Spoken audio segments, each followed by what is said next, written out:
Hello guys, welcome to another video of stock market. Friends, Fed bank financial services limited है जैसे IPO का day 3 का subscription open होने जा रहा है। जानेंगे live subscription status, GMP listing कितना मिलेगा, अप्लाई करना चाहिए या फिर लास्ट डे है तो डिसीजन क्या होना चाहिए, हम लोग इन सभी पॉइंट्स को डिस्कस करेंगे। चलिए फ्रेंड्स, वीडियो को स्टार्ट करते हैं। तो गाइज ये जो आईपीओ है 22 नवंबर को ओपन हुआ था और 24 नवंबर आज के दिन क्लोजिंग डेट रखा गया। 1092.26 करोड़ का बुक बिल्ड इशू आईपीओ, जिसमें से 600.77 करोड़ का फ्रेश इशू किया जा रहा है। 4.29 करोड़ शेयर इशू कर रही है और 492.26 करोड़ का फंड रेज किया जा रहा है, जो कि 3.52 करोड़ शेयर्स की इशू कर रही है ऑफर फॉर सेल के थ्रू। अलॉटमेंट डेट रखा गया 30 नवंबर का, फाइनलाइज किया गया। लिस्टिंग डेट 5 दिसंबर का। बीएसई एनएसई दोनों पे लिस्टेड होगा। प्राइस बैंड है 133 टू 140 रुपीज़ पर शेयर की। 107 शेयर्स की लॉट साइज है।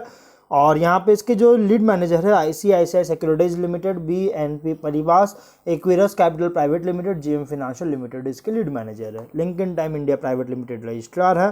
प्रोमोटर होल्डिंग है गाइस प्री इशू 72.28% का, आफ्टर अलॉटमेंट 62.4% की होल्डिंग्स देखने को मिल जाएगी।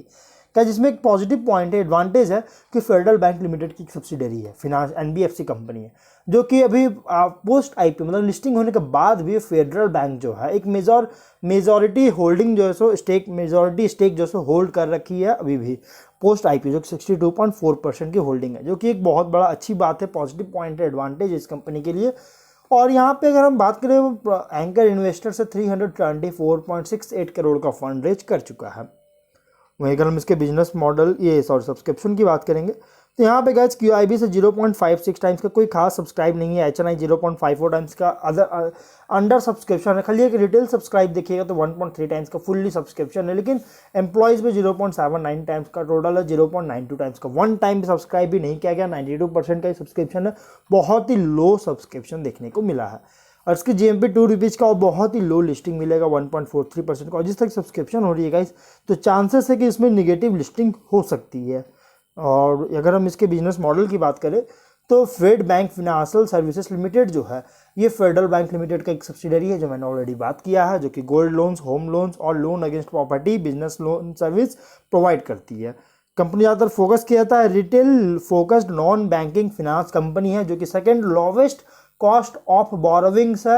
MSME gold loans, MSME and gold loan peer जो कंपनी जो से इंडिया में सेट हो रखी है 23 के फिस्कल के अकॉर्डिंग, यहाँ पे second lowest cost of borrowing बन चुका है इन सभी कैटेगरीज में, जो कि आप देख सकते हैं स्क्रीन पे, जो मैंने बॉक्स में आप लोग पढ़ सकते हैं।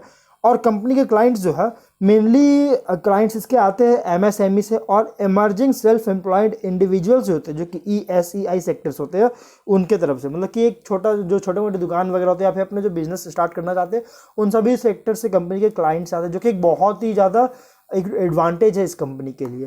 प्रोडक्ट रेंज की अगर बात करें तो यहाँ पे इंक्लूड है मॉर्टेज लोन्स, जैसे हाउसिंग लोन्स हो गया, फिर एलएपी हो गया, small ticket loan against property हो गया, मीडियम टिकट हो गया, अनसिक्योर्ड बिजनेस लोन्स हो गया, गोल्ड लोन्स हो गया।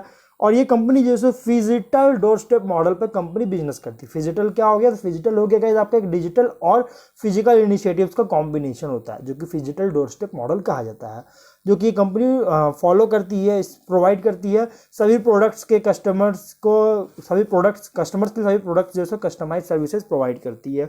31 मार्च 2023 तक कंपनी के पास अराउंड 16 स्टेट्स और यूनियन टेरिटरीज में इंडिया में अराउंड 191 डिस्ट्रिक्ट्स में इसका ऑफिसेस है, जो कि अराउंड 575 ब्रांचेस के थ्रू जो सो कवर करती है।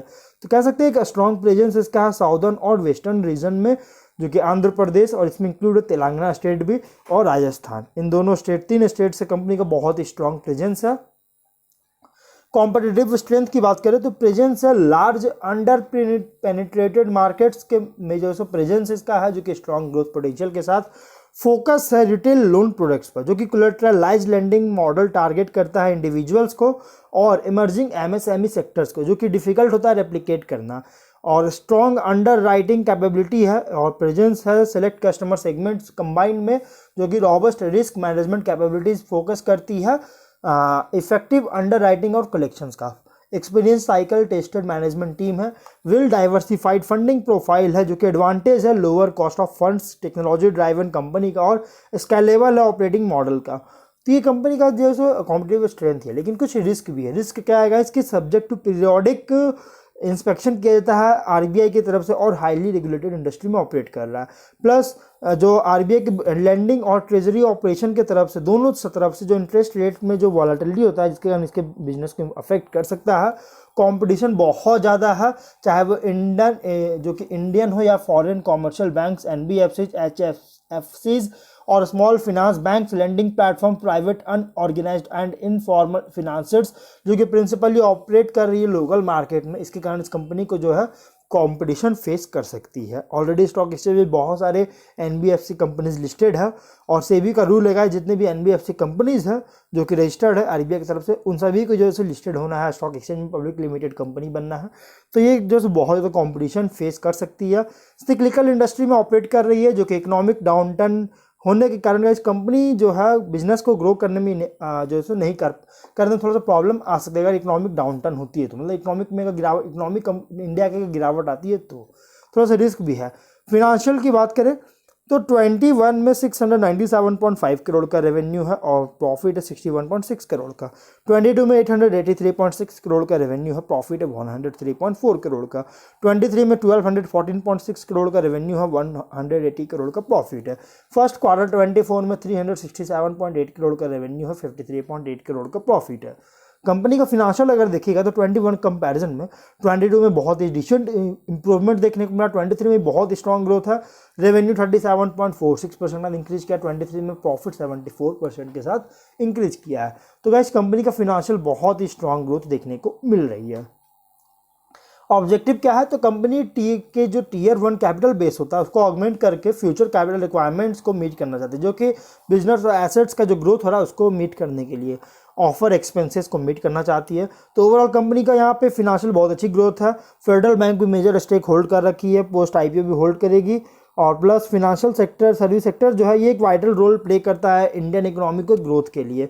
और एडिशनल फंड जो कंपनी जो रेज कर रही है ये भी आने वाले टाइम में फास्ट ग्रोथ के लिए बहुत ज़रूरी है, जो कि 24 के अर्निंग के अकॉर्डिंग फुल्ली प्राइस रखी गई है। तो देखिए आप इसको मीडियम टू लॉन्ग टर्म में इन्वेस्टमेंट करना चाहते हो तो आप अप्लाई कर सकते हैं, लेकिन लिस्टिंग गेन बहुत ही लो मिल रहा है तो आप लिस्टिंग के लिए अप्लाई करने की सोच रहे हैं। मैं कहूँगा आप इसके अलावा और भी कंपनीज है जो कि आज के दिन ही क्लोज होगी, जिसमें गाइस मेन लाइन में बात करूँगा। फ्लेयर राइटिंग है, गांधार ऑयल रिफाइनरी है, प्लस स्टारो टेक्नोलॉजीज है। ये 3 मेन लाइन आईपीओ जो कि आज के दिन भी क्लोज हो रही है। तो आप इन तीनों में लिस्टिंग के लिए अप्लाई करने का आप डिसीजन ले सकते हैं, लेकिन लिस्टिंग के लिए आप फेड बैंक में आप अप्लाई मत कीजिए तो बेटर होगा, लेकिन आप लॉन्ग टर्म के लिए होल्ड कर सकते हैं। होल्ड करने के लिए अप्लाई करना चाहते हो तो आप इसमें अप्लाई कर सकते हैं। तो हम लोग वीडियो कहीं पर एंड करते हैं। अगर कोई डाउट कमेंट बॉक्स में पूछे, मिलते हैं नेक्स्ट वीडियो में। बाय।